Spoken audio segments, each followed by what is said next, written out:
Vous êtes un parasite. C'est ce que ma belle-fille m'a dit ce soir-là avant de me cracher au visage. Mon fils était là. Il a regardé ailleurs. Je n'ai rien dit. Je suis montée dans ma chambre. J'ai fermé la porte. J'ai pleuré en silence, les clés de la maison serrées dans ma main, comme si elles pouvaient encore me protéger de quelque chose. Le lendemain matin, le café était servi. Mon fils a souri en me voyant descendre l'escalier. Voilà, maman. C'est bien mieux comme ça. Il pensait que j'avais compris, que j'avais accepté, que j'allais me taire et continuer à vivre dans l'ombre, dans ma propre maison, comme une invitée indésirable. Mais quand ils sont entrés dans la salle à manger, ils ont vu qui était assis à la table. Et là, ils n'ont plus dit un mot. Je m'appelle Daphné Collin. J'ai 68 ans. Pendant 50 ans, j'ai été une épouse aimante, une mère dévouée, une femme de devoir. J'ai élevé mon fils seul après la mort de son père. Je lui ai tout donné, mon temps, mon argent, mon cœur. Et un jour, il est revenu avec elle. Au début, j'étais heureuse. Guillaume avait enfin trouvé quelqu'un, une femme élégante, cultivée, avec un sourire parfait et des mots choisis. Elle savait dire « Merci, s'il vous plaît, vous êtes adorable, Daphné ». Je l'ai accueillie comme ma propre fille. Je ne savais pas encore qu'elle était venue prendre ma place. Cela a commencé doucement. Des petites remarques, presque invisibles. « Vous cuisinez toujours comme ça, Daphné ? Guillaume m'a dit que vous n'aimiez pas sortir. C'est dommage. Cette maison est si grande pour une personne seule. » Et puis un jour, elle a dit « Ce serait bien que vous nous laissiez un peu d'espace, non ?» Guillaume a hoché la tête. J'ai souri. J'ai dit oui. Je disais toujours oui. Ils se sont installés dans la maison. Peu à peu, mes affaires ont été déplacées. Mon salon est devenu leur salon. Ma cuisine, leur cuisine. Mon jardin, leur jardin. Je me suis retrouvée dans une chambre à l'étage, comme une locataire. Mais je me disais, c'est normal. C'est mon fils. Il a besoin de construire sa vie. Je me disais, je dois être compréhensive. Je me disais, je ne veux pas être une charge. Alors je me suis tue. Et puis, il y a eu ce soir, ce dîner où tout a basculé. J'avais préparé un rôti. Guillaume adorait ça. J'avais mis la table, choisi le vin, disposé les fleurs, comme avant. Comme quand il était petit et qu'on dînait tous les deux. Mais elle est arrivée la première. Elle a regardé la table, elle a regardé le rôti, elle a regardé les fleurs, et elle a dit avec un sourire glacial, « Vous croyez vraiment que ça va continuer comme ça ?» Je n'ai pas compris. Elle s'est avancée vers moi. Guillaume est entré derrière elle, les mains dans les poches. Et là, elle a dit, d'une voix calme et dure, « Vous êtes un parasite, Daphné. Vous vivez dans notre maison. Vous mangez notre nourriture, vous prenez notre espace. Il est temps que vous partiez. » J'ai ouvert la bouche. Aucun son n'est sorti. Elle a craché. Sur mon visage. Guillaume a dit, sans me regarder, « Elle a raison, maman. C'est ce que tu mérites. » Je suis montée dans ma chambre. J'ai fermé la porte à clé. J'ai tenu les clés de la maison dans mes mains toute la nuit, en pleurant. Ces clés que mon mari m'avait données le jour où nous avions acheté cette maison. Ces clés qui ouvraient chaque porte, chaque tiroir, chaque mémoire. Ces clés qui, au fond, n'avaient jamais cessé d'être les miennes. Le lendemain matin, je suis descendue. Le café était servi. Les croissants étaient chauds. Guillaume m'a souri. « Voilà, maman. C'est bien mieux comme ça. » Il pensait que j'avais compris la leçon, que j'allais me tenir tranquille, que j'allais continuer à vivre dans l'ombre, sans faire de vagues. Mais quand ils sont entrés dans la salle à manger, ils ont vu un homme assis à la table, un homme en costume gris avec une mallette en cuir, Maître Fournier, mon avocat, et devant lui, étalé sur la nappe blanche, l'acte de propriété de la maison, mon testament, et un document officiel avec un cachet rouge, un ordre d'expulsion. Guillaume est devenu blanc. Elle a ouvert la bouche. Aucun son n'est sorti. J'ai souri, calmement, sereinement. J'ai pris ma tasse de café. Et j'ai dit, pour la première fois depuis des mois, « Bonjour, asseyez-vous. Nous avons à parler. Parfois, on fait confiance à ceux qui ne la méritent pas. Et vous, avez-vous déjà été déçu par quelqu'un que vous aimiez? Racontez-moi votre histoire dans les commentaires. J'aimerais vous lire. » Maître Fournier a ouvert sa mallette. Mais avant de vous raconter ce qui s'est passé ce matin-là, je dois vous ramener en arrière, parce que cette maison n'a pas toujours été un champ de bataille. Elle a été, pendant très longtemps, le seul endroit au monde où je me sentais chez moi. Nous l'avons achetée en 1982, mon mari, Henri, et moi. Guillaume avait 3 ans. C'était une maison bourgeoise avec des volets bleus, un jardin clos et un cerisier au fond qui donnait des fruits chaque été. Henri disait que c'était un signe, que cette maison nous porterait chance. Il avait raison, pendant longtemps. Je me souviens du premier matin. L'odeur du café qui montait de la cuisine, les rideaux blancs qui flottaient dans le vent, Guillaume qui courait dans le couloir en riant, ses petits pieds nus claquant sur le parquet. Henri l'a attrapé au vol, l'a soulevé dans ses bras, et ils ont dansé tous les deux dans le salon vide. « Ici, on sera heureux », a-t-il dit. Et pendant 20 ans, nous l'avons été. Chaque dimanche, je faisais un rôti. Guillaume mettait la table. Henri choisissait le vin. Et moi, je préparais ce plat que mon fils aimait tant. Du romarin, de l'ail, un peu de beurre fondu sur la viande. Après le repas, nous restions à table pendant des heures. Henri racontait des histoires, Guillaume riait. Et moi, je les regardais en pensant que c'était ça, le bonheur. Rien de spectaculaire, juste une maison, une famille et du temps. Quand Guillaume a eu 10 ans, Henri lui a appris à tailler le cerisier. Une maison, c'est comme un arbre, disait-il. Il faut s'en occuper, le respecter, et un jour, il te le rendra. Guillaume écoutait, sérieux, avec ses petites mains autour des ciseaux de jardin. Je les regardais depuis la fenêtre de la cuisine, en rinçant les assiettes. Je pensais, un jour, cette maison sera à lui, et il la transmettra à ses enfants. Et tout continuera. Je ne savais pas encore que certaines choses ne se transmettent pas. Henri est mort quand Guillaume avait 23 ans. Un infarctus, brutal, sans prévenir. Un matin, il était là. Le soir, il n'était plus là. Guillaume a pleuré dans mes bras comme un petit garçon. « Qu'est-ce qu'on va faire, maman ?» J'ai serré ses clés dans ma main, les clés de la maison, celles qu'Henri m'avait données le jour de notre emménagement. Et j'ai dit, on va continuer, ensemble, comme il l'aurait voulu. Pendant des années, nous avons vécu tous les deux.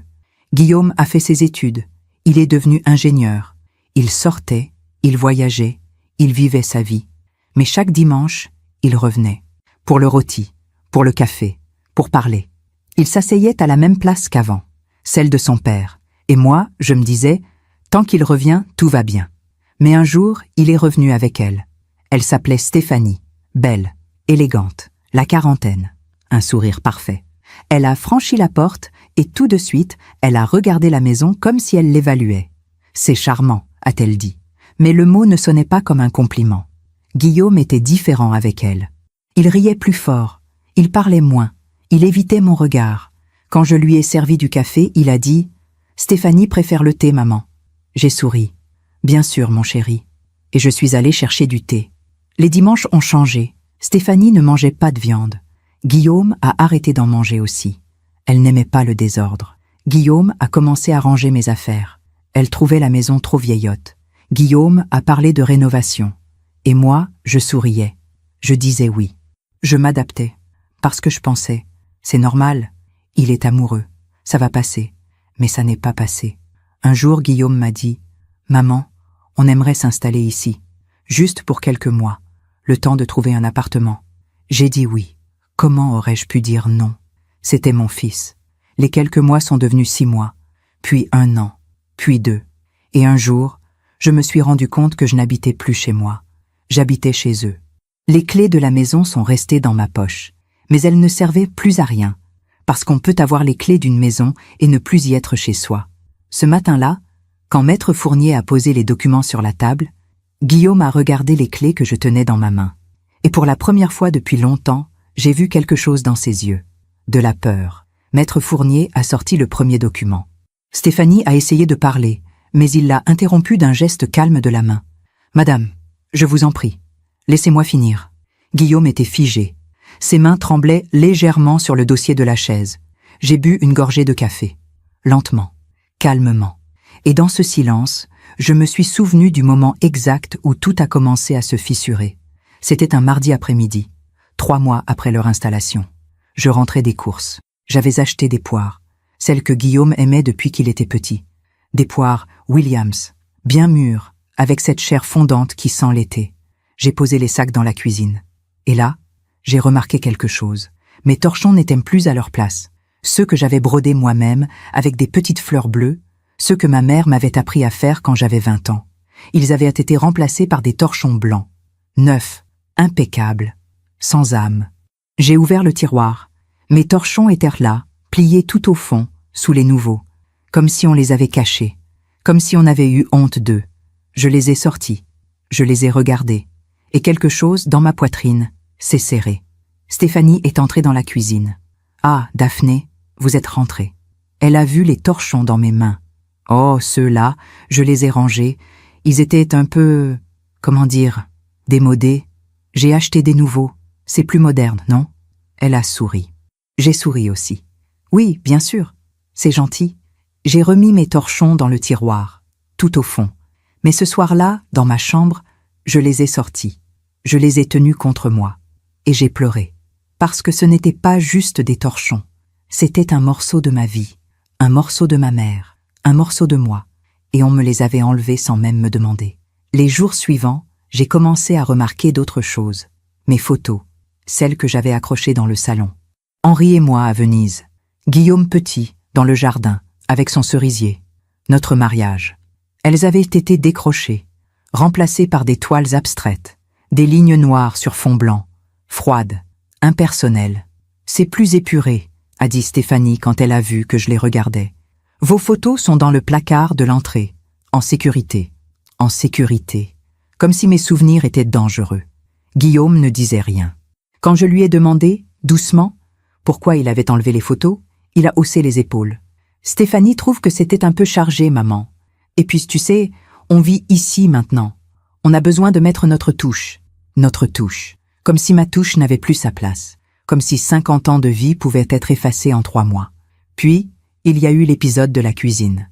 Un samedi matin. Je me suis levée tôt, comme d'habitude. J'ai voulu faire des crêpes. Guillaume adorait ça, le samedi matin, depuis qu'il était tout petit. Mais quand j'ai ouvert le placard, ma poêle n'était plus là.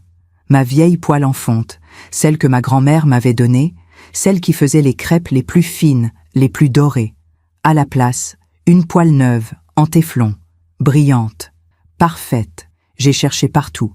Je l'ai trouvée dans le garage, posée sur une étagère poussiéreuse, au milieu des vieux outils d'Henri, comme un déchet. Quand Stéphanie est descendue, je lui ai demandé, calmement, « Stéphanie, ma poêle, celle en fonte, pourquoi elle est au garage ?» Elle a bu son thé tranquillement. « Oh, celle-là, elle était beaucoup trop lourde. » Et puis elle accrochait. J'ai acheté une nouvelle, anti-adhésive. C'est mieux pour la santé. Elle a souri. « Vous verrez, Daphné, c'est plus pratique. » J'ai hoché la tête, mais je n'ai pas fait de crêpes ce matin-là, ni les suivants. Et puis, il y a eu le jardin. Mon jardin. Celui que j'entretenais depuis 40 ans. Mes rosiers, mes pivoines, mon cerisier. Un après-midi, je suis sortie et j'ai vu Guillaume avec une pelle. Il arrachait mes pivoines. « Guillaume, qu'est-ce que tu fais ?» Il s'est retourné, surpris. « Ah, maman, on veut refaire le jardin. Quelque chose de plus contemporain. » Stéphanie a trouvé un paysagiste. J'ai regardé mes pivoines, celles que j'avais plantées l'année où Guillaume était né. Celles qui fleurissaient chaque printemps, roses et blanches, comme des promesses. Elles étaient là, arrachées, jetées dans un tas de terre. Mais elles sont vivantes, Guillaume. Il a haussé les épaules. Ne t'inquiète pas, maman. On va mettre des bambous. C'est plus zen, comme si mes fleurs faisaient du bruit. Ce soir-là, j'ai attendu qu'ils dorment. Je suis descendue dans le jardin. J'ai récupéré 3 pivoines. Je les ai replantées dans des pots. Et je les ai montées dans ma chambre, comme des rescapés, comme moi. Petit à petit, ma maison ne me ressemblait plus. Mes torchons cachés, mes photos rangées, ma poêle au garage, mes fleurs arrachées. Et chaque fois que je disais quelque chose, on me répondait avec un sourire « C'est mieux comme ça. C'est plus moderne. C'est pour ton bien. » Et Guillaume ne disait rien. Il regardait ailleurs, comme s'il ne voyait pas ce qui était en train de se passer. Comme s'il ne voyait pas que sa mère était en train de disparaître. Un soir, j'ai voulu préparer le dîner. Stéphanie est entrée dans la cuisine et m'a dit, avec un sourire doux, « Daphné, c'est gentil, mais ce soir, je m'en occupe. Vous devez être fatiguée. Allez vous reposer. » Je ne me sentais pas fatiguée, mais je suis montée quand même. Et de ma chambre, j'ai entendu leur rire, leur voix, le bruit des couverts, comme si la vie continuait sans moi. Une nuit, je me suis réveillée en sursaut. J'avais rêvé que j'étais dans ma propre maison, mais que toutes les portes étaient fermées. Je frappais, je criais. Personne ne m'entendait. Je me suis levée. J'ai pris les clés de la maison dans ma main. Je les ai serrées très fort. Et je me suis dit, dans le noir, mais c'est ma maison. C'est ma maison. Le lendemain matin, j'ai décidé de parler à Guillaume. Je l'ai attendu dans le salon. J'avais préparé du café. Le sien, comme il l'aimait. Il est descendu, déjà pressé. « Guillaume, j'aimerais qu'on parle. » Il a regardé sa montre. « Maintenant, maman ? Je suis en retard. S'il te plaît, juste 5 minutes. » Il a soupiré. Il s'est assis. J'ai pris une grande respiration. « Guillaume, je ne me sens plus chez moi. » Il a froncé les sourcils. « Comment ça ? Mes affaires, mes photos, mon jardin, tout change et... » Il m'a coupé. « Maman, on essaie juste de moderniser un peu. C'est normal, non ? On vit ici. On a le droit de se sentir chez nous aussi. Chez nous aussi. Comme si ma présence les empêchait d'être chez eux. J'ai essayé encore. Mais Guillaume, cette maison, elle est à moi, ton père et moi. » Il s'est levé. « Papa est mort, maman. Ça fait 20 ans. Il faut avancer. » Et il est parti. Je suis restée seule dans le salon, avec mon café froid et mes clés dans la main. C'est à ce moment-là que j'ai compris qu'ils n'étaient pas là pour quelques mois, qu'ils n'allaient pas chercher d'appartement, qu'ils étaient venus pour rester, et que, peu à peu, sans violence, sans cris, sans drame, ils étaient en train de me faire disparaître. Ce soir-là, dans ma chambre, j'ai ouvert un tiroir. J'ai sorti un petit carnet, celui que j'utilisais pour noter les recettes de famille, et j'ai commencé à écrire, pas des recettes, mais des dates, des faits, des petits détails, parce que j'avais compris que si je ne gardais pas une trace, un jour, je finirais par douter, par croire que j'exagérais, par croire que c'était moi le problème. Alors j'ai écrit, et chaque soir, j'ajoutais une ligne, comme une preuve que j'existais encore. J'ai décidé de ne plus me plaindre, de ne plus poser de questions, de ne plus dire « mais » ou « pourtant » ou « avant ». J'ai décidé d'être une bonne mère, une mère qui comprend, qui s'adapte, qui ne fait pas de vagues, parce que c'est ce qu'on attendait de moi, et parce que, au fond, j'avais peur, peur de perdre mon fils, peur qu'il parte et ne revienne jamais. Alors j'ai fait ce que beaucoup de femmes font, je me suis effacée. Le matin, je me levais avant eux, je préparais le café, le thé pour Stéphanie, les croissants que Guillaume aimait, je mettais la table, je souriais, et quand il descendait, je disais « Bien dormi ?» Stéphanie répondait à peine. Guillaume hochait la tête. Et moi, je restais debout près de l'évier, avec ma tasse de café, en attendant qu'ils aient fini pour débarrasser. Comme une domestique, dans ma propre maison. J'avais appris à marcher sans bruit, à ne pas faire craquer le parquet, à fermer les portes doucement, à ne pas déranger. Parce qu'un jour, Stéphanie m'avait dit avec un soupir fatigué « Daphné, vous faites vraiment beaucoup de bruit le matin. Guillaume travaille de chez lui maintenant. Il a besoin de calme. » Alors, j'ai appris à être silencieuse, à être invisible, à disparaître. Ils ont commencé à avoir des amis, des couples élégants, la quarantaine, qui venaient dîner le samedi soir. Je mettais la table, je préparais des amuse-bouches, et puis je montais dans ma chambre. « Maman, tu veux te joindre à nous ?» demandait Guillaume, par politesse. Mais Stéphanie ajoutait toujours avec un sourire « Bien sûr, si vous n'êtes pas trop fatiguée, Daphné.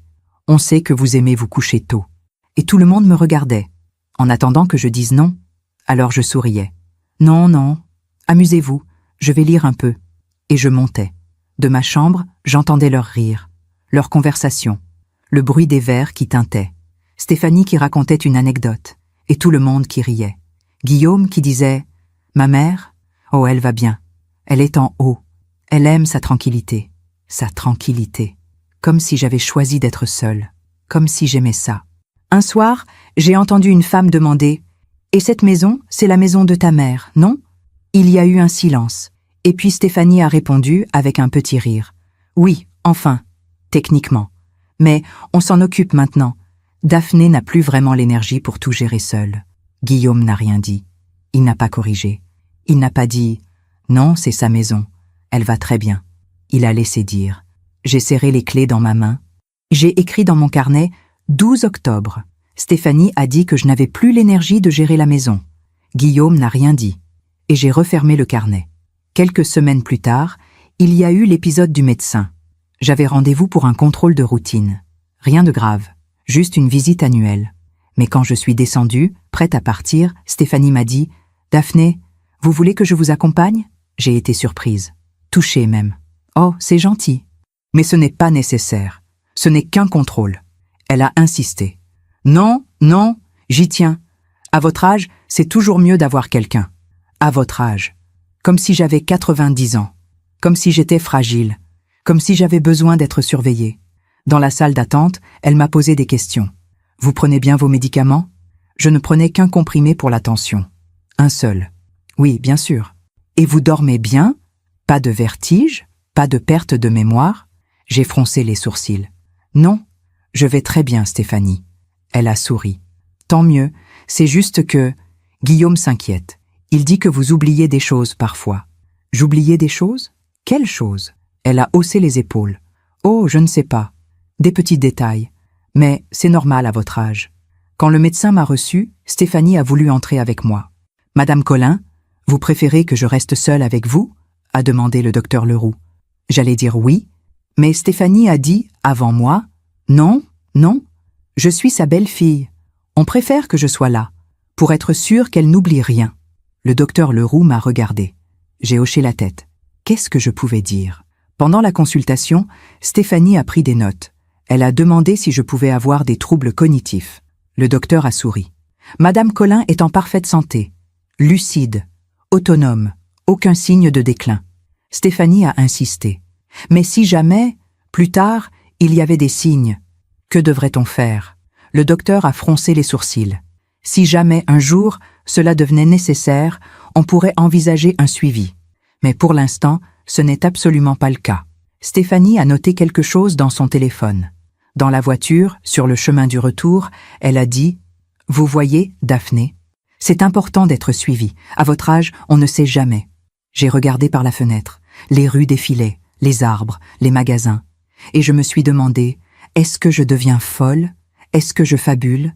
Est-ce que j'oublie vraiment des choses sans m'en rendre compte ?» Ce soir-là, j'ai relu mon carnet. Toutes les dates, tous les faits, tous les détails. Rien n'était flou, rien n'était faux. Je n'oubliais rien, mais il voulait me faire croire que si. Peu de temps après, il y a eu l'histoire du compte en banque. Guillaume est venu me voir un dimanche matin. Il avait l'air gêné. « Maman, je voulais te parler de quelque chose. »« Oui, mon chéri ? » Voilà. Stéphanie et moi, on pense que... Enfin, gérer tes finances toute seule, à ton âge, c'est peut-être un peu compliqué. J'ai posé ma tasse. Compliqué ? Guillaume, je gère mes comptes depuis 50 ans. Oui, je sais. Mais, tu sais, avec Internet, les arnaques, on s'inquiète. Et puis, tu n'es plus toute jeune ? Tu n'es plus toute jeune. J'avais 68 ans, pas 90. Qu'est-ce que tu proposes ? Il a hésité. On pourrait mettre une procuration sur ton compte, juste pour t'aider, pour que tu ne sois pas seule. Une procuration sur mon compte. Guillaume, je n'en ai pas besoin. Maman, s'il te plaît, c'est pour ton bien, pour mon bien. Ces mots, toujours ces mots. J'ai refusé. Guillaume est parti, contrarié. Stéphanie est montée me voir, 2 heures plus tard. Elle s'est assise sur mon lit, doucement, presque tendrement. « Daphné, je comprends que ce soit difficile. J'ai attendu la suite. Mais Guillaume s'inquiète vraiment. Il a peur que vous fassiez une erreur, que quelqu'un abuse de vous. Personne n'abuse de moi, Stéphanie. » Elle a soupiré. « Je sais, mais imaginez qu'un jour, vous ayez un accident ou un problème, et que personne ne puisse accéder à vos comptes pour vous aider. Ce serait terrible, non ? » Elle a posé sa main sur la mienne. « Faites-le pour Guillaume, pour qu'il soit rassuré. » J'ai cédé, pas parce que j'en avais besoin, mais parce que je ne voulais pas les inquiéter, parce que je voulais être une bonne mère, parce que je voulais qu'ils m'aiment. Le lendemain, nous sommes allés à la banque. Guillaume a signé les papiers, Stéphanie aussi.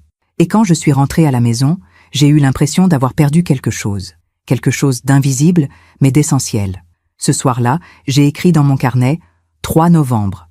J'ai donné procuration à Guillaume. Je n'en avais pas envie, mais je l'ai fait. Et en dessous, j'ai ajouté « Je me sens moins chez moi chaque jour ». Les semaines ont passé. Je me levais, je préparais le café, je souriais, je disparaissais. Je mangeais seule, de plus en plus souvent. Je montais dans ma chambre avant qu'il rentre.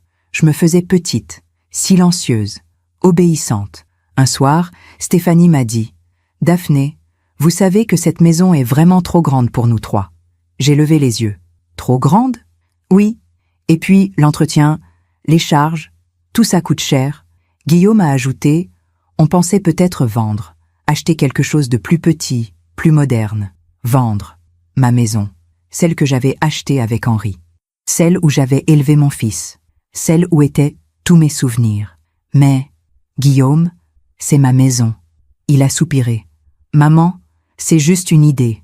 On n'a rien décidé. Mais réfléchis. Ça pourrait te simplifier la vie. » Me simplifier la vie. En m'enlevant la seule chose qui me restait. J'ai dit non, fermement. Non, je ne vendrai pas cette maison. Stéphanie a souri. Un sourire froid. Bien sûr, Daphné. C'était juste une suggestion. Mais à partir de ce jour-là, quelque chose a changé. Il me regardait différemment. Comme si j'étais un obstacle. Comme si j'étais de trop. Pendant que je raconte tout cela, je me demande d'où vous m'écoutez.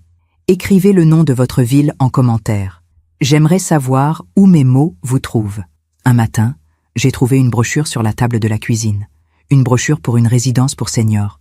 Les jardins du bonheur. Avec des photos de personnes âgées souriantes, des chambres lumineuses, des activités. Je l'ai ouverte. Quelqu'un avait entouré au stylo rouge. Formule confort. Chambre individuelle avec salle de bain. Guillaume est descendu.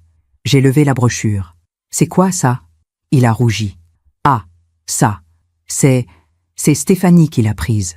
Juste pour se renseigner. » « Se renseigner sur quoi ?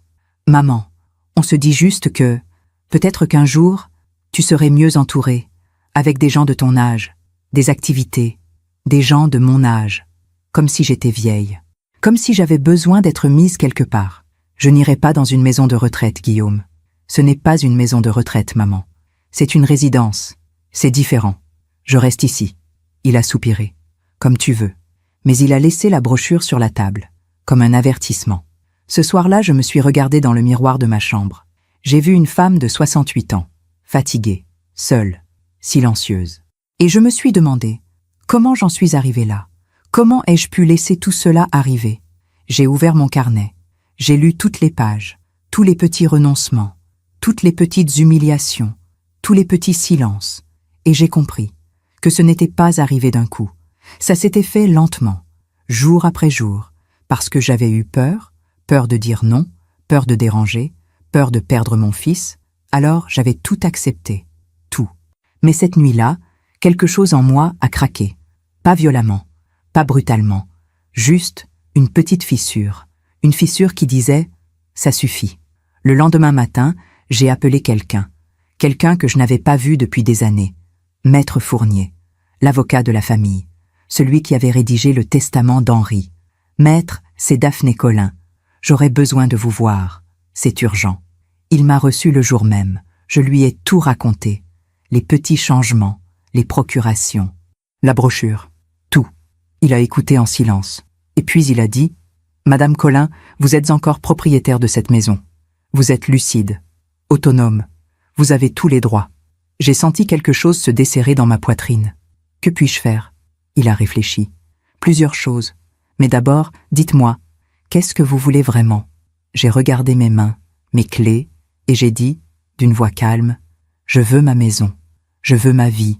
Je veux qu'il parte. » Il a hoché la tête. « Alors, nous allons faire en sorte que cela arrive. » Maître Fournier m'a demandé de rassembler des preuves, des documents, des relevés bancaires, des témoignages si possible. « Madame Colin, je vous crois. Mais devant la loi, il faut des éléments concrets. » J'ai hoché la tête. Et je suis rentrée chez moi avec une mission. Une mission qui allait me révéler des choses que j'aurais préféré ne jamais savoir. Le lendemain, Guillaume et Stéphanie sont partis pour la journée. Un déjeuner chez des amis à 2 heures de route. « On rentre tard, maman. Ne nous attends pas pour dîner. » J'ai souri. « Amusez-vous bien. » Dès que leur voiture a disparu au bout de la rue, j'ai monté dans leur chambre. Mon cœur battait très fort. Je n'avais jamais fait ça. Jamais fouillé. Jamais espionné. Mais je n'avais plus le choix. Leur chambre était impeccable. Tout était rangé, ordonné, froid. Rien à voir avec la chambre chaleureuse que c'était quand Henri et moi y dormions. J'ai ouvert la table de nuit de Stéphanie. Des magazines, des crèmes, un livre et un carnet. Un petit carnet noir, élégant, avec un élastique doré. J'ai hésité. Puis je l'ai ouvert. C'était une liste. Une liste écrite de la main de Stéphanie avec des dates, des montants, des notes. Maison Colin, valeur estimée 850 000 €. Compte bancaire, décès, solde environ 120 000 €. Assurance vie. Henri Colin. Bénéficiaire, Daphné, à modifier. Meubles anciens, estime. 30 000 €. Vendre chez Sotheby's. J'ai relu 3 fois. Je ne comprenais pas. Pourquoi elle avait écrit ça? Pourquoi elle avait estimé ma maison? Mais bien, j'ai tourné la page. Plan A. Convaincre DC de vendre. Racheter à moitié prix. Réinvestir. Plan B. Maison de retraite. Faire signer procuration complète. Vendre en douce. Plan C. Attendre. Patience. Elle ne peut pas vivre éternellement. Mes mains tremblaient. Je me suis assise sur le bord du lit. J'ai relu encore. Plan A. Plan B. Plan C. Comme si j'étais un problème à résoudre. Comme si j'étais un obstacle entre eux et mon argent. J'ai tourné encore les pages. Des notes, des calculs, des scénarios. Si elle signe la procuration complète, Guillaume pourra vendre sans son accord. Vérifier avec notaire. Médecin. Insister sur troubles cognitifs. Obtenir certificat si possible. Résidence, les Jardins du Bonheur. 2 500 € au mois. On peut payer 6 mois, ensuite vendre maison. Et tout en bas de la page, une phrase soulignée 2 fois. Guillaume doit rester du côté de sa mère jusqu'au bout. Pas de conflit. Patience et douceur. J'ai fermé le carnet. Je l'ai remis exactement où je l'avais trouvé. Et je suis descendue. J'ai marché dans le salon, dans la cuisine, dans le jardin, comme une automate. Tout était clair maintenant. Ce n'était pas de l'amour, ce n'était pas de la protection. C'était un plan méthodique, froid, calculé. Ils n'étaient pas venus pour quelques mois. Ils étaient venus pour prendre ma maison, mon argent, ma vie. Et Guillaume savait. Non, pire. Guillaume participait. Je me suis assise sur le banc du jardin, celui où Henri et moi nous asseyions le soir, après le dîner, pour regarder le cerisier. J'ai serré les clés dans ma main. Et j'ai pleuré. Pas de gros sanglots, pas de cris, juste des larmes silencieuses, parce que j'avais perdu mon fils. Pas à la mort, à la cupidité. Mais je n'avais pas le temps de pleurer longtemps. J'ai pris mon téléphone, j'ai photographié chaque page du carnet, chaque liste, chaque plan, chaque calcul. Et j'ai tout envoyé à Maître Fournier. Voici les preuves. Il m'a répondu immédiatement. Reçu. C'est suffisant. Ne touchez à rien d'autre. Restez calme. On agit bientôt.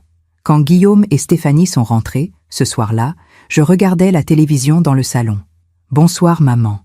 Tu as passé une bonne journée ?» J'ai souri. « Oui mon chéri. » Très calme. Stéphanie m'a regardé, comme si elle cherchait quelque chose dans mes yeux. Mais je n'ai rien laissé paraître. Cette nuit-là, je n'ai pas dormi. J'ai relu les photos du carnet sur mon téléphone. Encore et encore. Et j'ai compris autre chose. Toutes les petites choses qui m'avaient semblé étranges prenaient soudain un sens. La visite chez le médecin. Stéphanie qui insistait pour parler de troubles cognitifs. Elle voulait un certificat médical. Pour prouver que j'étais incapable de gérer mes affaires. Pour justifier une procuration complète. Ou pire, une mise sous tutelle. La brochure de la résidence. Ce n'était pas une suggestion innocente. C'était une étape du plan.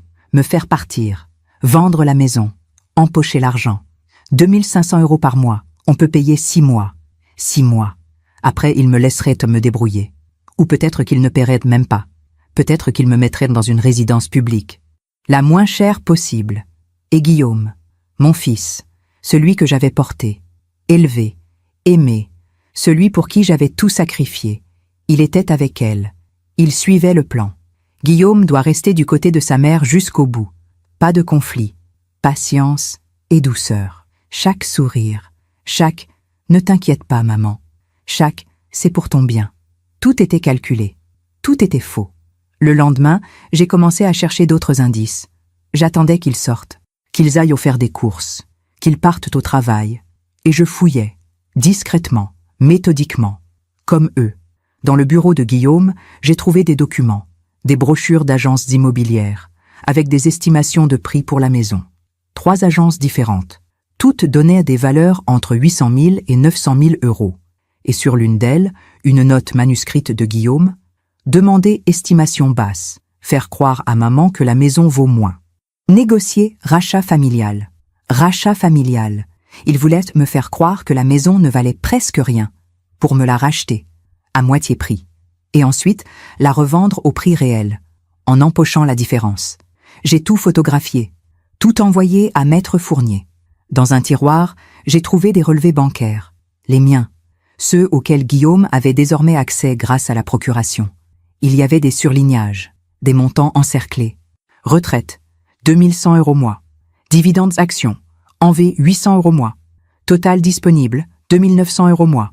Et une note, suffisant pour payer résidence pendant 1 an. Après, on vend tout. Tout. Mes économies, mes actions, ma maison. Ils avaient tout planifié, jusqu'au dernier euro. Je suis remonté dans ma chambre, j'ai ouvert mon carnet et j'ai écrit 18 novembre. J'ai trouvé le carnet de Stéphanie. J'ai tout compris. Ce n'est pas de l'amour, c'est du vol. Les jours suivants, j'ai continué à vivre normalement. Je souriais. Je préparais le café. Je disparaissais. Mais à l'intérieur, quelque chose avait changé. Je n'avais plus peur. J'avais de la colère. Une colère froide, calme, déterminée. Un après-midi, je rangeais la cuisine. Guillaume était au téléphone dans le salon. Il parlait bas, mais j'entendais des bribes. Non, elle n'a rien signé encore. Oui, je sais. Il faut être patient. Steph dit qu'elle commence à être fatiguée. Elle monte de plus en plus tôt. Encore 6 mois, maximum. Après, on pourra passer à l'étape suivante. Je me suis figée. Encore 6 mois. Ils avaient un calendrier, un délai. Après 6 mois, ils passeraient à l'étape suivante. Quelle étape? La maison de retraite? La vente forcée? Pire, j'ai continué à essuyer les assiettes, calmement, comme si je n'avais rien entendu. Le soir même, j'ai appelé Maître Fournier. Maître, ils ont un plan précis. Ils parlent de 6 mois. Je crois qu'ils vont bientôt agir.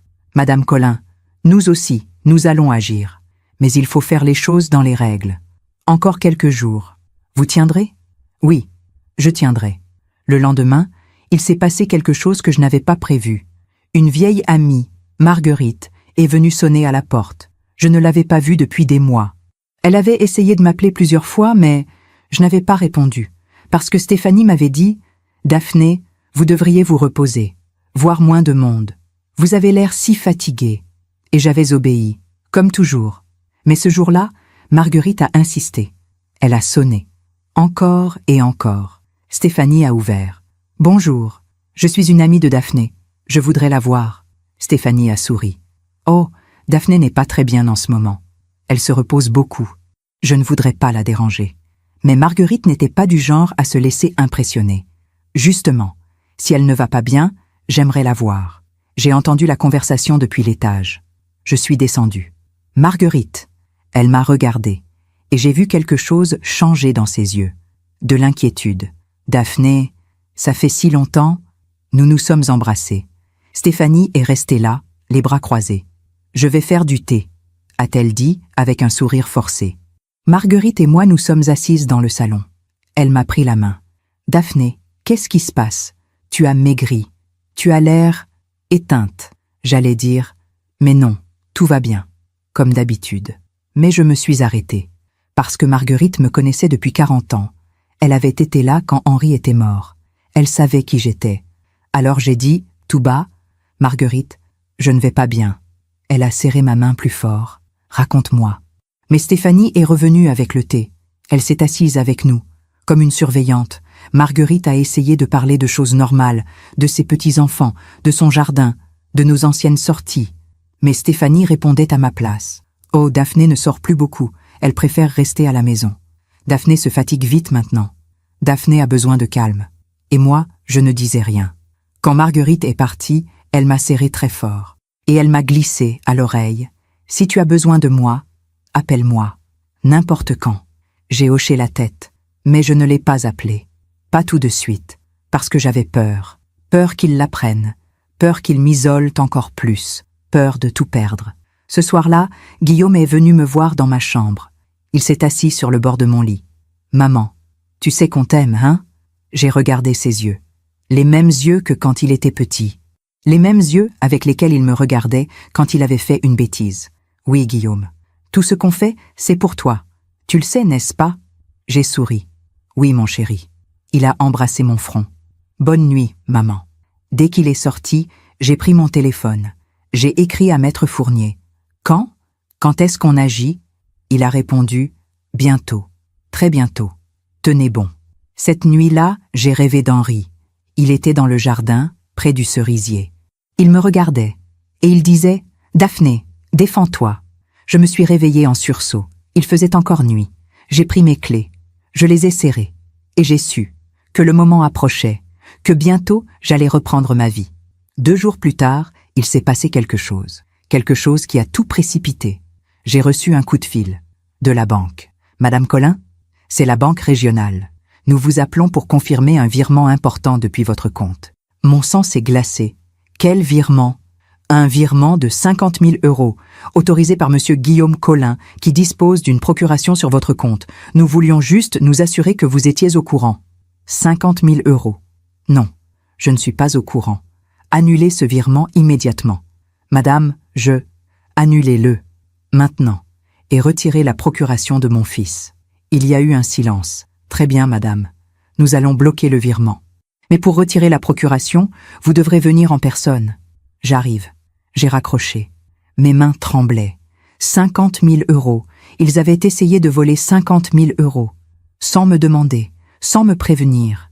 J'ai appelé Maître Fournier. Maître, ils viennent d'essayer de me voler 50 000 €. Quoi? Je lui ai tout raconté. Il a dit, d'une voix ferme, « Madame Collin, c'est terminé. On agit maintenant. Demain matin. Soyez prête. » Je suis prête. Ce soir-là, au dîner, Guillaume et Stéphanie ont fait comme si de rien n'était. Ils ont parlé de vacances, de projets, de l'avenir. Et moi, j'ai souri. J'ai mangé en silence. Et j'ai pensé, profitez-en. C'est votre dernier dîner ici. Ce matin-là, je me suis levée avant l'aube. J'ai pris une douche. J'ai mis ma plus belle robe, celle en laine bleue qu'Henri m'avait offerte pour nos 30 ans de mariage. Je me suis coiffée, maquillée. J'ai mis mes perles. Je me suis regardée dans le miroir. Et j'ai vu une femme que je ne reconnaissais plus depuis longtemps. Une femme debout. Une femme digne. Une femme qui n'allait plus se laisser faire. J'ai descendu les escaliers à 6 heures du matin. J'ai préparé le café. Le vrai café. Celui que j'aimais. Pas le thé de Stéphanie. J'ai sorti ma belle vaisselle. Celle du service de mariage. Celle qu'on ne sortait que pour les grandes occasions. J'ai mis la table dans la salle à manger. Avec la nappe brodée, les serviettes blanches, les couverts en argent. J'ai disposé des croissants, du beurre, de la confiture, comme pour un dimanche d'autrefois, comme quand Henri était là. À 7 heures, Maître Fournier a sonné à la porte. Je l'ai fait entrer discrètement. Il portait son costume gris, sa mallette en cuir, et une expression grave. « Madame Collin, êtes-vous certaine ?» J'ai serré mes clés dans ma main. « Absolument certaine. Vous savez que ça va être difficile, que votre fils... » « Je sais, maître, mais c'est nécessaire. » Il a hoché la tête. « Alors allons-y. » Nous nous sommes installés dans la salle à manger. Maître Fournier a sorti ses documents. L'acte de propriété de la maison. À mon nom, le testament d'Henri, qui me désignait comme unique héritière, les relevés bancaires, avec la tentative de virement bloqué, les photos du carnet de Stéphanie, avec tous les plans détaillés, les estimations immobilières annotées par Guillaume. Tout. J'ai entendu des pas à l'étage. Guillaume qui se levait. Mon cœur s'est mis à battre plus fort, mais je suis restée calme. J'ai bu une gorgée de café, et j'ai attendu. Guillaume est descendu le premier. En pyjama, les cheveux ébouriffés, les yeux encore endormis. Il est entré dans la salle à manger. Il m'a vu. Il a vu la table dressée, les croissants. Il a souri. « Oh maman, tu as fait tout ça? C'est gentil. Voilà, c'est bien mieux comme ça. » Et puis il a vu Maître Fournier. Son sourire s'est figé. « Qui êtes-vous » Maître Fournier s'est levé. « Maître Fournier, avocat de Madame Collin. Bonjour, Monsieur Collin. » Guillaume est devenu blanc. « Maman, qu'est-ce qui se passe ?» J'ai posé ma tasse. Calmement. « Assieds-toi, Guillaume. »« Mais, assieds-toi. » Il s'est assis. Ses mains tremblaient légèrement. Stéphanie est descendue quelques minutes plus tard. Elle portait son peignoir blanc. Ses cheveux étaient parfaits. Son sourire aussi. Bonjour, Daphné, Elle s'est arrêtée net en voyant Maître Fournier. Son sourire a disparu. Qui êtes-vous? Maître Fournier, avocat de Madame Colin. Elle a regardé Guillaume, puis moi, puis les documents sur la table. Et j'ai vu quelque chose dans ses yeux. De la peur. Asseyez-vous, Stéphanie, ai-je dit. Elle est restée debout. Je ne comprends pas ce qui se passe ici. Vous allez comprendre, asseyez-vous. Elle s'est assise, lentement. Guillaume la regardait, paniqué. J'ai respiré profondément. Et j'ai commencé. Pendant des mois, j'ai cru que j'étais en train de devenir folle, que j'exagérais, que c'était moi, le problème. Maman, qu'est-ce que tu... Laisse-moi finir, Guillaume. Ma voix était calme, mais ferme. Il s'est tu. Vous êtes venu dans ma maison il y a 2 ans. Pour quelques mois, disais-tu. Le temps de trouver un appartement. J'ai dit oui. Comment aurais-je pu dire non? Tu es mon fils. Guillaume a baissé les yeux. Mais vous n'êtes jamais parti. Petit à petit, ma maison n'était plus ma maison. Mes affaires disparaissaient. Mes photos étaient décrochées. Mon jardin était détruit. Mes souvenirs étaient effacés. Et chaque fois que je disais quelque chose, on me répondait « C'est pour ton bien. C'est mieux comme ça. Tu es fatigué. » Stéphanie a ouvert la bouche, mais Maître Fournier l'a arrêtée d'un geste. « Laissez Madame Colin parler. Vous m'avez emmenée chez le médecin. Tu as insisté pour parler de troubles cognitifs, Stéphanie. Tu as demandé ce qu'on ferait si j'avais des problèmes. Le médecin a dit que j'allais parfaitement bien. Mais tu as continué, parce que tu avais besoin d'un certificat médical, pour prouver que j'étais incapable. Stéphanie est devenue pâle. Vous m'avez fait signer une procuration bancaire. Pour m'aider, disais-tu, Guillaume. Pour que je ne sois pas seule. Mais hier, la banque m'a appelé pour confirmer un virement de 50 000 € que tu avais autorisé, sans me demander, sans me prévenir. Guillaume a ouvert la bouche. Maman, je peux expliquer. Non, tu ne peux pas. J'ai sorti mon téléphone. J'ai ouvert les photos du carnet de Stéphanie et je les ai posées devant eux. J'ai trouvé ça dans ta table de nuit, Stéphanie. Elle est devenue blanche. Maître Fournier a lu à haute voix « Plan A. Convaincre DC de vendre, racheter à moitié prix, réinvestir. Et plan B. Maison de retraite. Faire signer procuration complète. Vendre en douce. Plan C. Attendre. Patience. Elle ne peut pas vivre éternellement. » Le silence était assourdissant. Guillaume a murmuré « Maman, ce n'est pas ce que tu crois. » Vraiment, Guillaume? J'ai sorti une autre photo. Et ça? Les estimations immobilières? Avec ta note? Demander estimation basse. Faire croire à maman que la maison vaut moins. Négocier, rachat familial. Il a fermé les yeux. Pendant 50 ans, j'ai vécu dans cette maison. J'y ai élevé mon fils. J'y ai aimé mon mari. J'y ai pleuré sa mort. Et vous avez tout calculé. Combien je valais? Combien ma maison valait? Combien de temps il vous faudrait pour tout prendre? Ma voix tremblait. Mais je ne pleurais pas. Guillaume, tu es mon fils. Je t'ai donné la vie. Je t'ai tout donné. Mon temps, mon amour, mon argent. Et toi, tu as vendu ta mère. Pour de l'argent. Il a levé les yeux vers moi. Et j'ai vu des larmes. Maman, Est-ce que tu m'aimes, Guillaume? Il a ouvert la bouche. Aucun son n'est sorti. Réponds-moi. Est-ce que tu m'aimes? Ou est-ce que tu aimes mon argent? Stéphanie s'est levée brusquement. Écoutez, Daphné, vous exagérez. Ce carnet, c'était juste des idées, des projections. Rien de sérieux. Rien de sérieux? 50 000 €, ce n'est rien de sérieux? C'était pour un investissement? Pour vous? Pour votre avenir? Mon avenir? Tu veux dire ma maison de retraite que vous alliez payer 6 mois avant de tout vendre? Elle s'est tue. Maître Fournier a pris la parole. Madame, monsieur, voici la situation juridique. Il a posé l'acte de propriété sur la table. Cette maison appartient à Madame Colin. Uniquement à Madame Colin. Vous y vivez depuis 2 ans, sans bail, sans loyer, sans accord formel. Légalement, vous êtes des occupants sans titre. Guillaume a pâli. La tentative de virement de 50 000 € sans le consentement éclairé de Madame Colin constitue un abus de confiance. Les documents que vous avez rédigés, Madame, il a regardé Stéphanie, prouvent une intention de spoliation et de manipulation.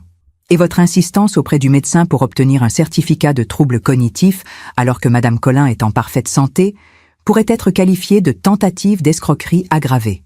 Stéphanie s'est levée. C'est ridicule. Vous ne pouvez rien prouver. Maître Fournier a souri froidement. Madame, vous avez écrit tout cela de votre propre main. Madame Colin a photographié chaque page, avec la date et l'heure. Ces documents sont recevables devant un tribunal. Elle s'est rassise. Voici donc ce qui va se passer, a continué Maître Fournier.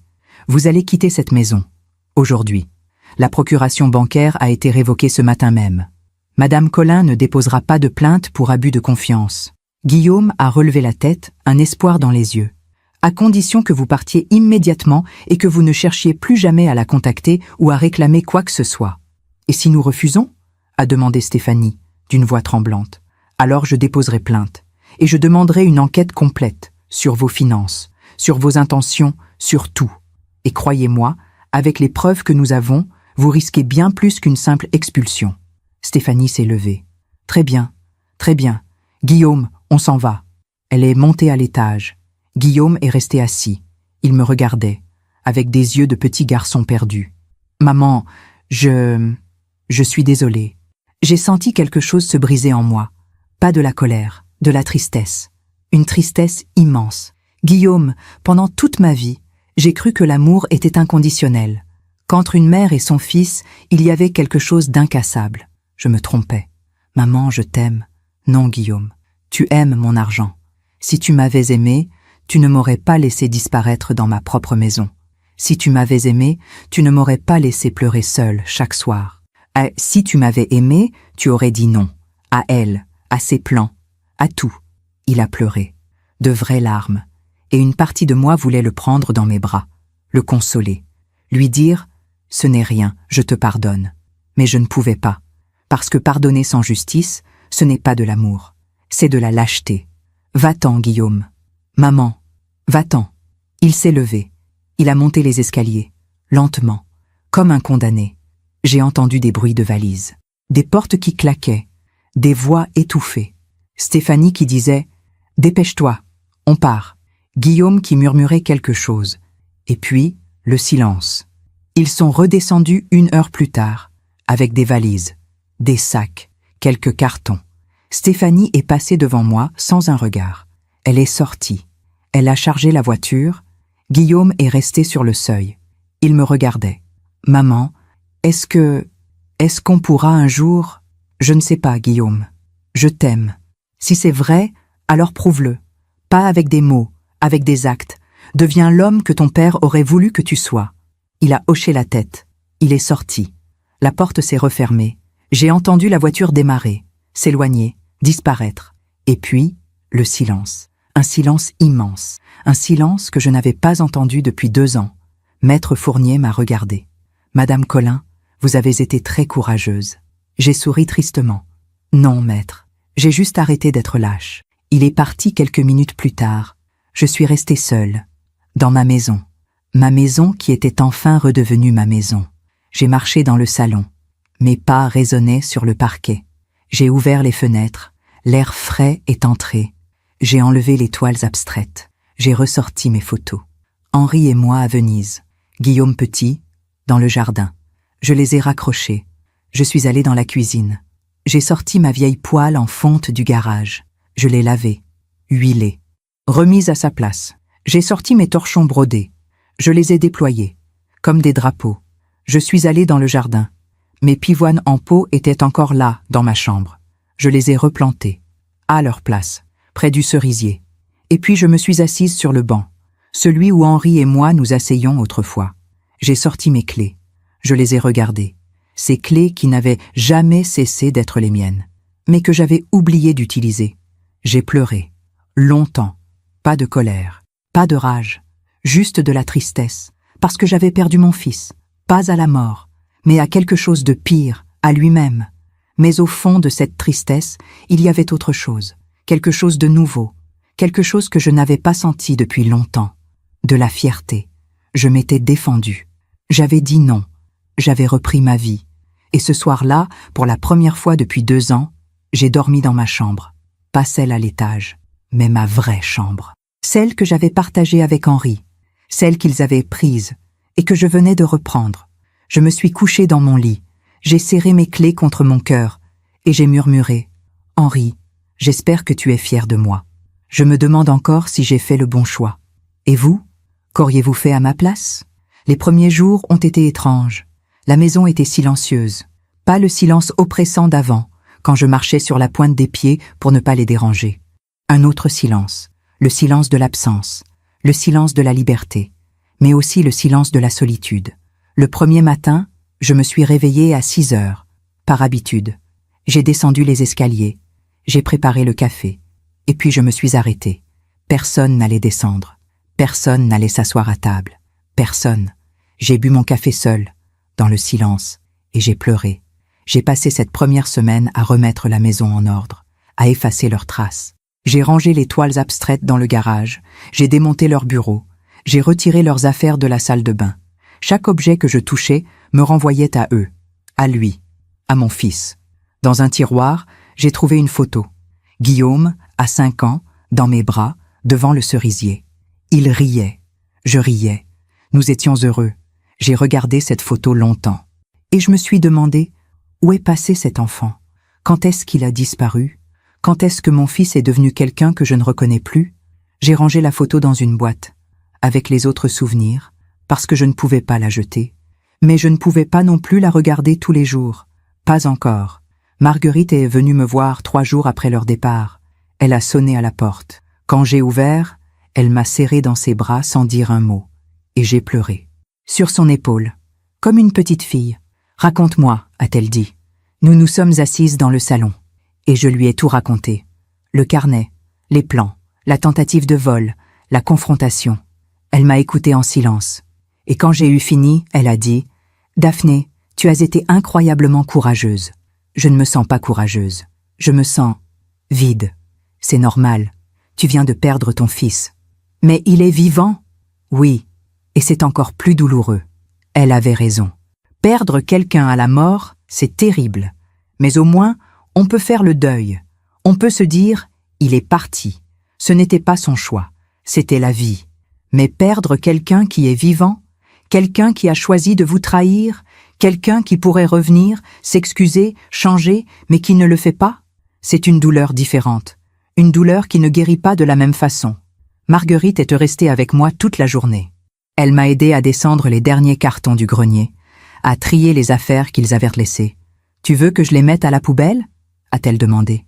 J'ai hésité. « Non. Mets-les dans le garage. Au cas où… » « Au cas où quoi ? Au cas où ils reviennent. » Elle m'a regardée avec tendresse. « Daphné, je sais, Marguerite, je sais, mais c'est mon fils. » Le soir, quand elle est partie, je me suis retrouvée seule à nouveau. J'ai fait à dîner, pour moi seule. J'ai mis la table, j'ai mangé, j'ai débarrassé. Tout était calme, tout était à moi, mais tout était vide. Cette nuit-là, je n'arrivais pas à dormir. Je pensais à Guillaume. Où était-il? Chez des amis? À l'hôtel? Avec elle? Est-ce qu'il pensait à moi? Est-ce qu'il regrettait? Ou est-ce qu'il me détestait? À 3 heures du matin, j'ai allumé la lumière.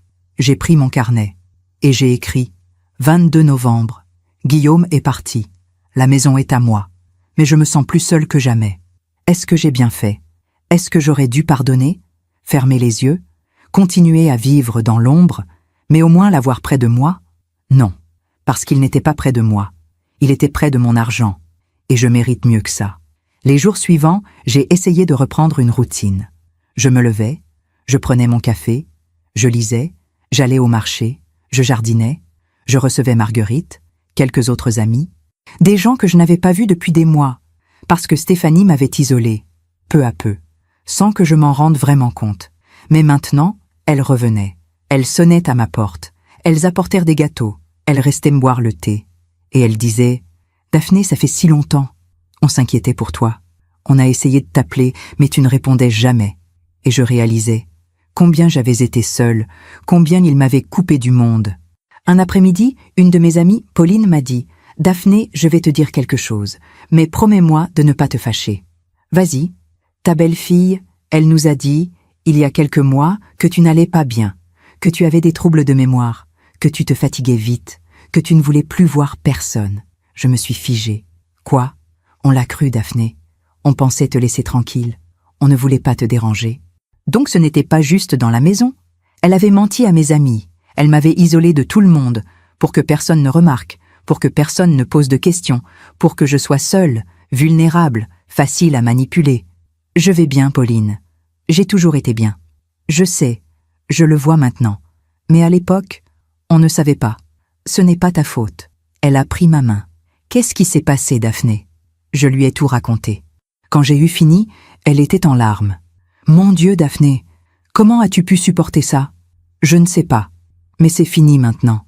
Ton fils, Guillaume, comment a-t-il pu? J'ai souri tristement. Je me pose la même question tous les jours.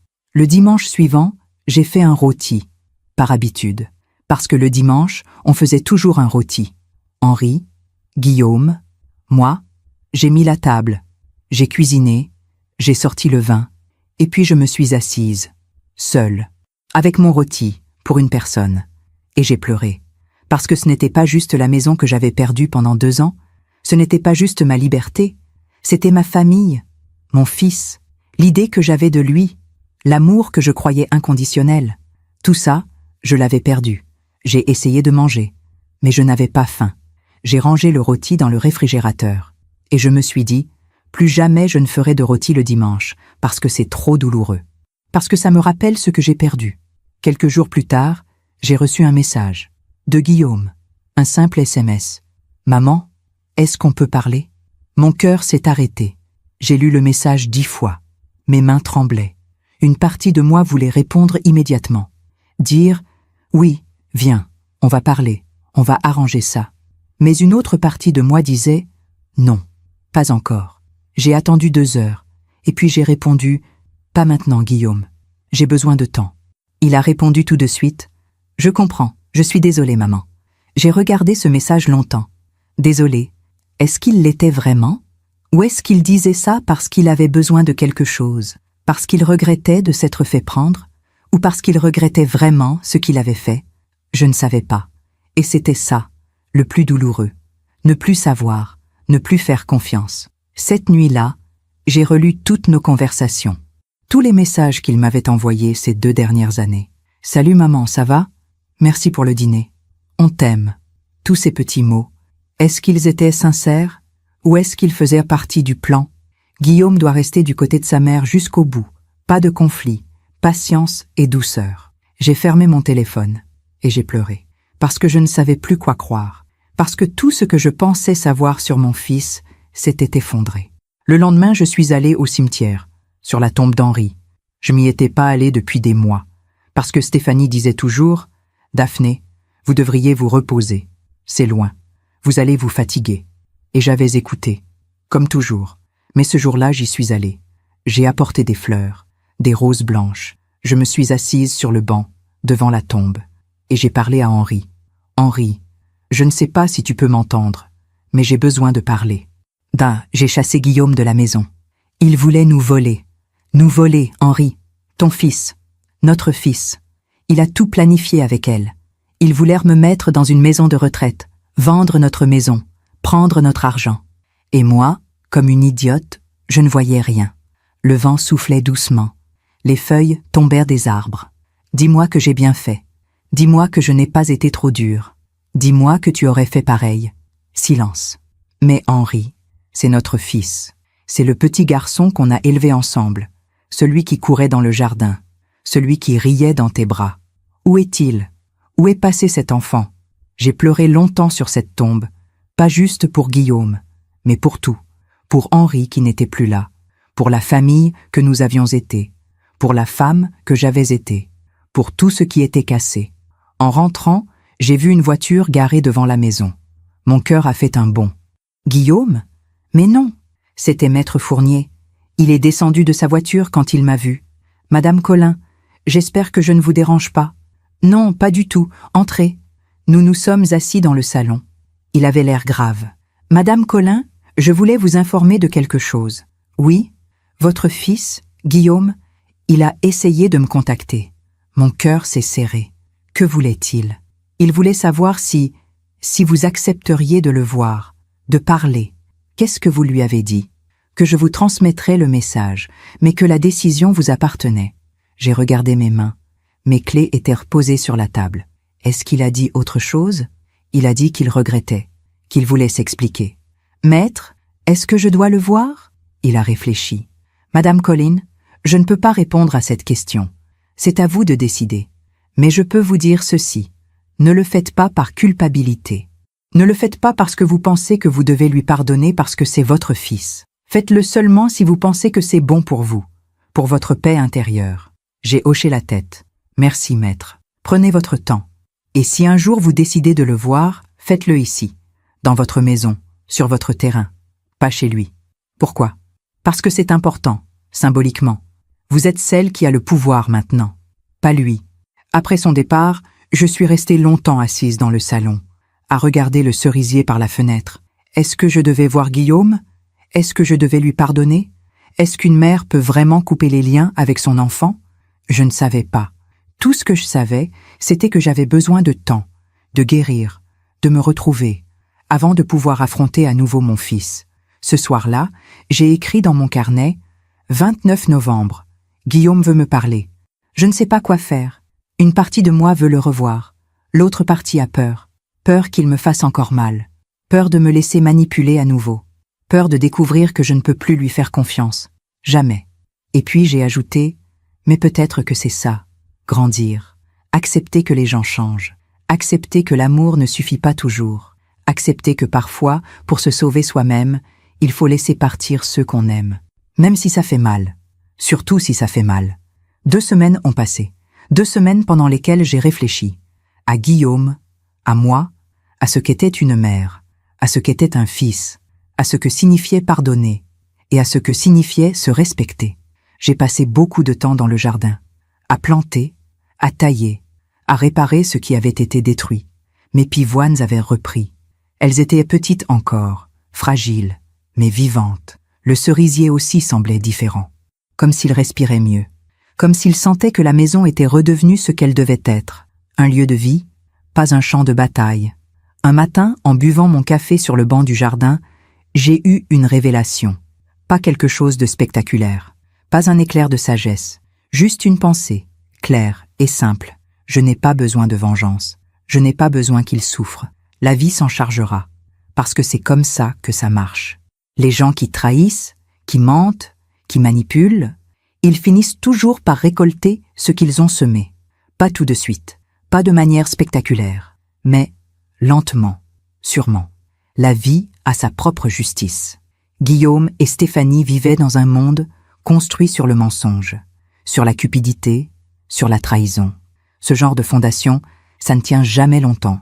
Tôt ou tard, tout s'effondre. Et quand ça arrive, il n'y a personne pour les rattraper. Parce qu'on ne peut pas construire une vie sur le dos de quelqu'un d'autre sans que ça finisse par se retourner contre soi. J'ai compris que je n'avais pas à faire quoi que ce soit, pas à me venger, pas à leur souhaiter du mal, juste à vivre bien, à vivre pleinement et à laisser le temps faire son travail. Ce matin-là, j'ai pris une décision. J'allais voir Guillaume, pas parce qu'il le méritait, pas parce que je lui devais quelque chose, mais parce que moi, j'en avais besoin, pour fermer un chapitre, pour dire ce que j'avais à dire, et pour avancer. J'ai envoyé un message à Guillaume. « Tu peux venir samedi après-midi, seul, 15 heures. » Il a répondu immédiatement « Merci maman, je serai là. » J'ai prévenu maître Fournier. Il a approuvé. « C'est bien, madame Collin, mais restez ferme, ne laissez pas la culpabilité vous envahir. Je ne laisserai pas. Et surtout, écoutez-le. Mais écoutez-vous aussi. Le samedi, j'ai préparé la maison. J'ai nettoyé, rangé. J'ai mis des fleurs fraîches sur la table. Pas pour lui, pour moi. Parce que j'avais besoin de me sentir forte, de me sentir chez moi, de me sentir en paix. J'ai mis ma robe bleue, celle qu'Henri aimait. Je me suis coiffée, maquillée. Je me suis regardée dans le miroir et j'ai vu une femme digne, une femme debout, une femme qui n'avait plus peur. À 15 heures, la sonnette a retenti. Mon cœur a battu plus fort, mais je suis restée calme. J'ai ouvert la porte. Guillaume était là. Il avait maigri. Il avait des cernes. Ses vêtements étaient refroissés. Il n'avait plus ce sourire confiant qu'il avait avant. Il avait l'air petit, perdu. « Bonjour, maman. »« Bonjour, Guillaume. »« Entre. » Il est entré, lentement, comme s'il avait peur. Nous nous sommes assis dans le salon. Le même salon où, 3 semaines plus tôt, maître Fournier lui avait annoncé qu'il devait partir. Il y a eu un long silence. Guillaume regardait ses mains. « Maman, je ne sais pas par où commencer. »« Commence par la vérité. » Il a levé les yeux vers moi. J'ai tout gâché. Oui, je ne sais même pas comment j'en suis arrivé là. Raconte-moi. Il a pris une grande respiration. Quand j'ai rencontré Stéphanie, j'étais perdue. Professionnellement, financièrement. J'avais des dettes, des problèmes. Elle était brillante, ambitieuse. Elle avait un plan pour tout. Et elle a commencé à parler de toi, de la maison, de l'argent que tu avais. Au début, je lui ai dit non, que ce n'était pas bien, que tu étais ma mère. Mais elle disait, ce n'est pas voler, c'est juste anticiper ton héritage. Un jour, tout ça sera à toi de toute façon. Pourquoi attendre? Et moi, j'étais faible, j'avais peur de la perdre, j'avais peur de tout perdre, alors j'ai écouté. Petit à petit, elle m'a convaincue que tu étais vieille, que tu ne savais plus gérer, que c'était notre rôle de t'aider. Et je me suis mis à le croire. Je me suis mis à te regarder comme un problème à résoudre, pas comme ma mère. Il a pleuré. Maman, je suis désolée, tellement désolée. Je n'ai aucune excuse, aucune. J'ai trahi tout ce que papa t'avait appris, tout ce que tu m'avais appris. J'ai trahi ton amour, ta confiance. Je me dégoûte moi-même. Je l'ai regardé pleurer, et une partie de moi voulait le prendre dans mes bras, le consoler, lui dire « Ce n'est rien, je te pardonne, reviens ». Mais je ne pouvais pas, parce que ce n'était pas juste des mots qu'il fallait, c'était des actes. « Guillaume, tu me dis que tu es désolé, mais désolé de quoi ?» Il a levé les yeux. « De tout, de t'avoir trahi, de t'avoir fait du mal. »« Non. Quoi ? Tu n'es pas désolé de m'avoir trahi. Tu es désolé de t'être fait prendre. » Il a ouvert la bouche pour protester, mais il s'est arrêté, parce que c'était vrai. « Mais Guillaume, si la banque ne m'avait pas appelé, si je n'avais pas trouvé le carnet de Stéphanie, est-ce que tu aurais continué ?» Il a baissé les yeux. « Je ne sais pas. Moi, je sais, oui, tu aurais continué. Jusqu'au bout. Tu m'aurais mise dans une maison de retraite. Tu aurais vendu ma maison. Tu aurais pris mon argent. Et tu te serais dit, c'est pour son bien. Elle est vieille. Elle ne s'en rendra pas compte. Et tu aurais dormi tranquille. » Il pleurait de plus belle. « Non, non, maman. »« Si, Guillaume. Tu sais ce qui me fait le plus mal ? Quoi ? Ce n'est pas l'argent. Ce n'est pas la maison. Ce n'est même pas la trahison. C'est que tu m'as regardé disparaître. Pendant 2 ans, je me suis effacée. Je suis devenue invisible. Je marchais sur la pointe des pieds dans ma propre maison. Je ne parlais plus. Je ne riais plus. Je n'existais plus. Et toi, tu regardais et tu ne disais rien. Tu as laissé cette femme me traiter comme une domestique, me cracher dessus, m'appeler parasite. Et toi, tu as dit, elle a raison. C'est ce que tu mérites, ton propre fils. » Guillaume ne pouvait plus parler. Il pleurait trop fort. Et moi, je suis restée calme, parce que j'avais besoin de dire tout ça, pas pour lui faire mal, mais pour me libérer. « Guillaume, je t'ai donné la vie. Je t'ai élevé seul après la mort de ton père. Je t'ai tout donné. Mon temps, mon argent, mon amour. Et toi, tu m'as traité comme un obstacle. Mais tu sais quoi ? » Il a levé les yeux. « Je ne t'en veux pas. » Il a froncé les sourcils. « Quoi ? Je ne t'en veux pas. Mais comment ? Parce que la colère, ça empoisonne. Et j'ai décidé de ne plus laisser personne m'empoisonner. Ça ne veut pas dire que je te pardonne. Pas encore. Peut-être jamais. Ça veut dire que je te laisse partir. Je te laisse avec tes choix, avec tes conséquences, avec ta vie. Maman, Guillaume, écoute-moi bien. La vie a une façon de rendre justice. Pas tout de suite, pas de manière spectaculaire, mais elle le fait. Tu as construit ta vie sur le mensonge, sur la manipulation, sur la trahison. Ce genre de fondation, ça ne tient jamais. Tôt ou tard, tout s'effondre. Et quand ça arrivera, et ça arrivera, tu seras seul. Parce que les gens comme Stéphanie, ils restent tant qu'il y a quelque chose à prendre, mais quand il n'y a plus rien, ils partent. Et tu te retrouveras seul avec tes choix. Moi, je n'ai pas besoin de te punir. La vie s'en chargera. Mon rôle, c'est de vivre, de guérir, de reconstruire, et de te laisser faire ton propre chemin. Il a hoché la tête, incapable de parler. Est-ce que tu es encore avec elle ? Il a hésité. Oui. On loue un petit appartement. C'est difficile. Elle n'est plus la même. Depuis qu'on est parti. Évidemment. Quoi ? Elle t'aimait pour ce que tu avais. Maintenant que tu n'as plus rien, il n'a rien dit, parce qu'il savait que j'avais raison. Guillaume, je vais te dire quelque chose que mon père m'a dit quand j'étais jeune. Quoi? Les gens te montrent qui ils sont quand tu n'as plus rien à leur offrir. Il a fermé les yeux. Je pense que tu devrais partir maintenant. Maman, est-ce qu'on pourra un jour? Je ne sais pas, Guillaume. Honnêtement, je ne sais pas. Si tu veux qu'on ait une relation un jour, tu dois changer. Vraiment. Pas pour moi, pour toi. Tu dois devenir l'homme que ton père aurait été fier d'appeler son fils. Et ça prend du temps. Beaucoup de temps. Il s'est levé. Il s'est approché de moi. Est-ce que je peux te serrer dans mes bras? J'ai hésité. Et puis j'ai dit, oui. Il m'a serré dans ses bras. Et j'ai senti son corps trembler contre le mien. Il pleurait comme un petit garçon. Et moi, je suis restée là, les bras autour de lui, en pensant, c'est peut-être la dernière fois. Quand il est parti, je l'ai regardé s'éloigner dans la rue. Il s'est retourné une fois. Il m'a regardé. Et puis il est parti. J'ai fermé la porte. Je me suis adossée contre elle. Et j'ai pleuré. Pas de tristesse, pas de colère. Juste de soulagement. Parce que j'avais dit ce que j'avais à dire. Parce que j'avais fait ce que j'avais à faire. Parce que j'étais libre. Les jours suivants, j'ai ressenti une paix que je n'avais pas connue depuis longtemps. Une paix profonde. Pas le bonheur, pas l'euphorie, juste la paix. J'ai recommencé à vivre, à sortir, à voir des amis, à jardiner, à lire. J'ai même commencé à peindre. Quelque chose que je n'avais pas fait depuis des années. Depuis avant la mort d'Henry. Un matin, j'ai reçu un appel. De Pauline. Daphné, il y a une exposition de peinture au musée ce week-end. Tu veux venir avec moi? J'ai souri. Oui, j'aimerais beaucoup. Et j'y suis allée. J'ai regardé les tableaux. J'ai bu du vin. J'ai ri avec mes amis. Et pendant un moment, j'ai oublié tout ce qui s'était passé. J'ai juste été moi. Un après-midi, en rangeant le grenier, j'ai trouvé une boîte. Une vieille boîte en carton avec des lettres. Des lettres que j'avais écrites à Henri quand nous étions jeunes. Des lettres qu'il m'avait écrites. Je les ai lues et j'ai pleuré. Mais pas de tristesse, de gratitude. Parce que j'avais eu ça, cet amour, cette vie, cette famille. Pendant longtemps, ça avait été beau. Et même si ça s'était terminé dans la douleur, ça avait existé.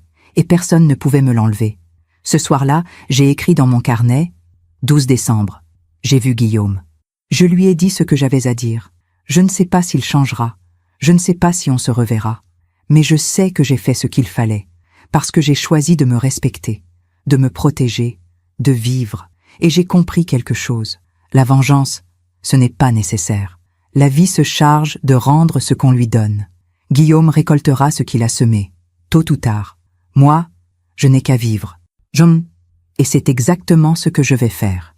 J'ai regardé mes clés, celles que j'avais serrées pendant si longtemps comme une bouée de sauvetage, et je les ai posées sur la table, parce que je n'en avais plus besoin. Je savais que cette maison était la mienne. Je savais que cette vie était la mienne. Je n'avais plus besoin de symboles pour me le rappeler. Ce soir-là, je me suis couché tôt. J'ai ouvert la fenêtre. L'air frais est entré. J'ai regardé les étoiles. Et j'ai murmuré « Henri, j'ai fait de mon mieux. J'espère que tu es fier. » Et quelque part, dans le silence de la nuit, j'ai senti comme une réponse. Pas des mots, juste une présence. Comme si Henri me disait « Tu as fait ce qu'il fallait. Maintenant, vis. Sois heureuse. Tu le mérites. » Et pour la première fois depuis très longtemps, j'ai dormi d'un sommeil profond, sans rêve, sans peur, sans douleur, juste en paix. 6 mois ont passé. 6 mois pendant lesquels j'ai vécu ma vie, tranquillement, sereinement, sans nouvelles de Guillaume, sans nouvelles de Stéphanie, juste moi, ma maison, mes amis, mon jardin, ma paix. Un après-midi de juin, Marguerite est venue prendre le thé.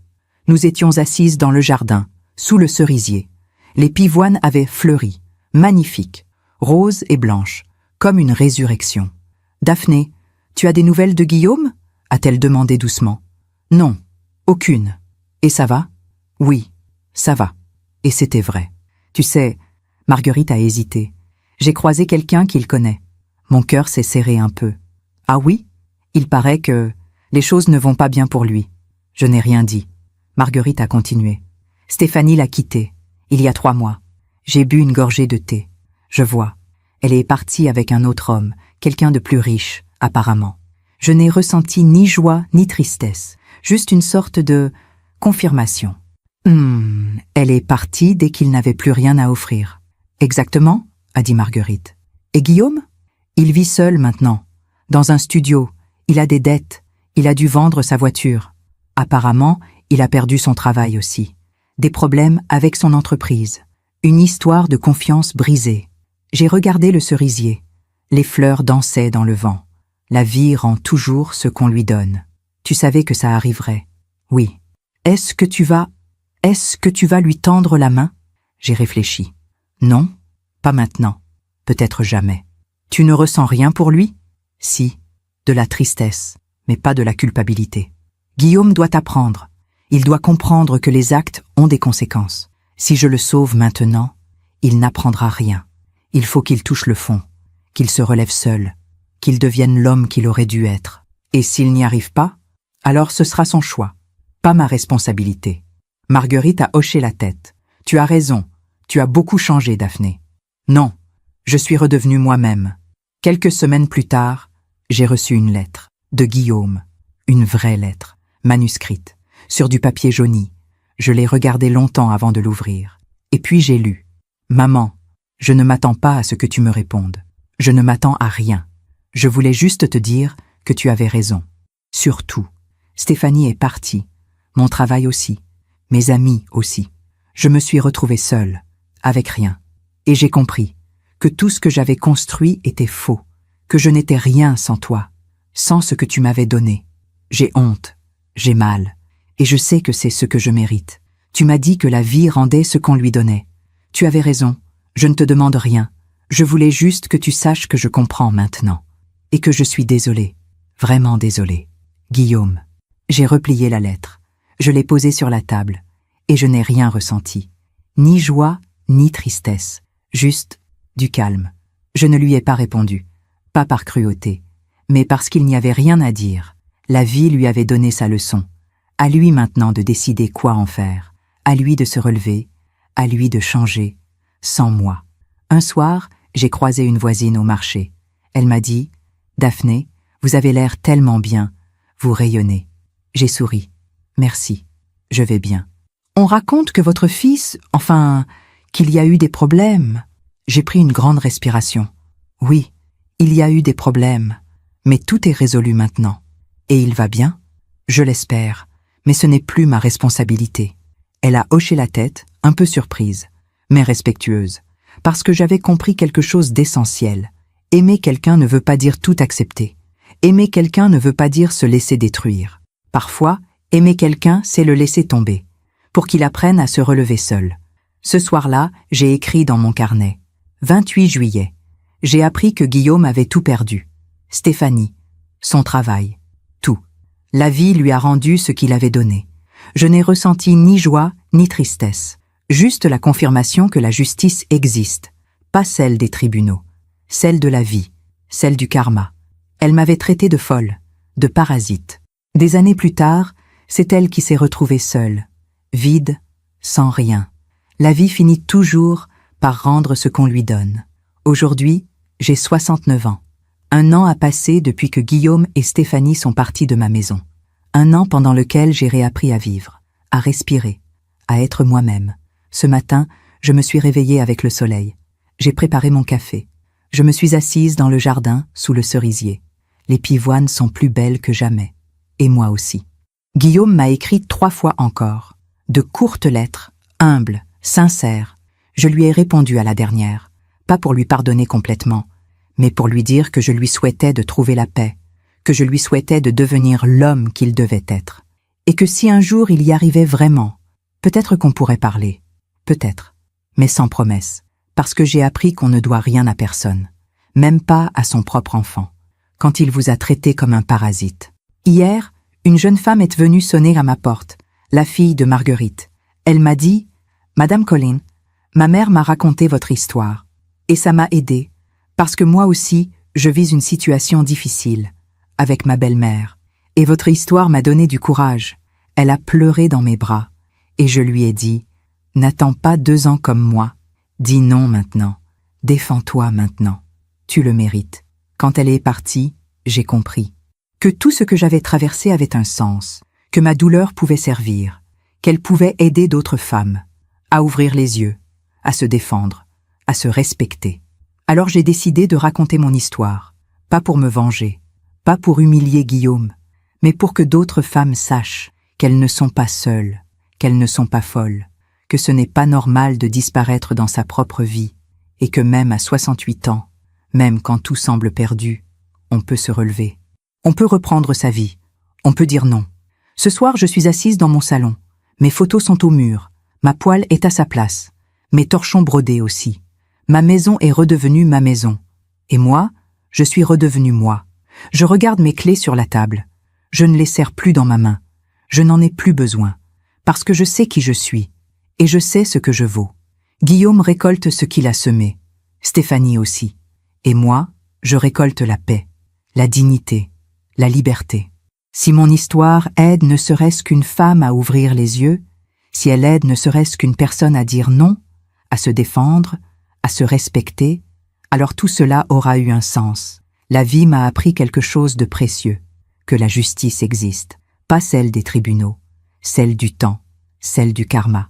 Les gens qui trahissent finissent toujours seuls, les gens qui manipulent finissent toujours perdus. La vie rend toujours ce qu'on lui donne. Alors moi, je donne de l'amour, de la gentillesse, de la paix, et je reçois la même chose en retour. Ce soir, avant de me coucher, je vais dans le jardin. Je m'assois sur le banc, je regarde le cerisier, les étoiles, et je murmure « Merci, Henri. Merci pour tout ce que tu m'as appris. Je suis devenue la femme que tu aurais été fière de connaître. Je suis forte, je suis libre, et je suis en paix. Et quelque part, dans le silence de la nuit, je sens comme une présence. Une main sur mon épaule, un sourire dans le vent, et je sais qu'il est là, qu'il a toujours été là. Je rentre dans ma maison, je ferme la porte à clé, et je souris, parce que demain sera un nouveau jour, un jour à moi, un jour de vie, un jour de liberté. Merci de m'avoir écouté jusqu'au bout. Si cette histoire a touché votre cœur, abonnez-vous et activez la cloche pour entendre d'autres femmes qui ont transformé la douleur en sagesse. Chaque jour, une femme, une leçon de vie. Partagez cette histoire avec quelqu'un que vous aimez. Parfois, une histoire change toute une journée. Que Dieu vous bénisse et à très bientôt.